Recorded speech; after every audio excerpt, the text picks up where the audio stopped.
ഞാനേ കുറച്ച് മാങ്ങ വാങ്ങിയത് ഇപ്പൊ നമ്മളെ മാങ്ങ നട്ടത്തൊക്കെ കഴിഞ്ഞിട്ടോ. ഇത് കർണാടകയിൽ നിന്ന് കൊണ്ടു തന്ന മാങ്ങയാണ്. മല്ലിക എന്ന് പറഞ്ഞ മാങ്ങ കേട്ടോ. ഇത് അപാര ടേസ്റ്റ് നിങ്ങൾക്ക് എല്ലാവർക്കും അറിയാന്നാലും ഇത് ഞാൻ അങ്ങനെ പച്ച വാങ്ങിയെന്താ അറിയാം. നമുക്കറിയാം, നമുക്ക് അത്ര വിശ്വസിച്ച് മറ്റു മാങ്ങകൾ മക്കൾക്ക് കൊടുക്കാൻ ചില പ്രയാസമുണ്ട്.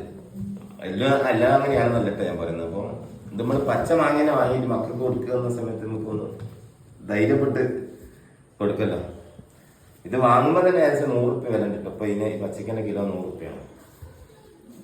നല്ല ഇതിന്റെ ശരിക്കും ഒറിജിനൽ ടേസ്റ്റ് എളോർ മാങ്ങേന്റെ ഒരു പതിപ്പാണ് ഇത് ശരിക്കും.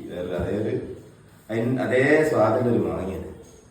ഇതിന് കടലാസില് പൊതിഞ്ഞ് വെക്കാനാ കഞ്ഞി കെട്ടുപോലെ ആയിരിക്കും. ഞാൻ സാധ്യതയില്ല, എന്നാലും കടലാസില് പൊതിഞ്ഞ് വെക്കട്ടെ. ഒരു 20 കിലോ മാങ്ങ വാങ്ങിയത്. പ്രാവശ്യം ഇഷ്ടംപോലെ മാങ്ങേന്റെ സമയം അവസാനം നമ്മളെ വീട്ടിൽ തന്നെ മാങ്ങയൊക്കെ തൊഴിഞ്ഞു പോയി. എന്താ വെച്ചാല് നമുക്ക് പറിക്കാൻ കഴിയായിട്ടും പിന്നെ മഴ പെട്ടെന്ന് വന്നതുകൊണ്ടും നമ്മുടെ നാട്ടിലത്തൊക്കെ ഏകദേശം കഴിഞ്ഞിട്ട്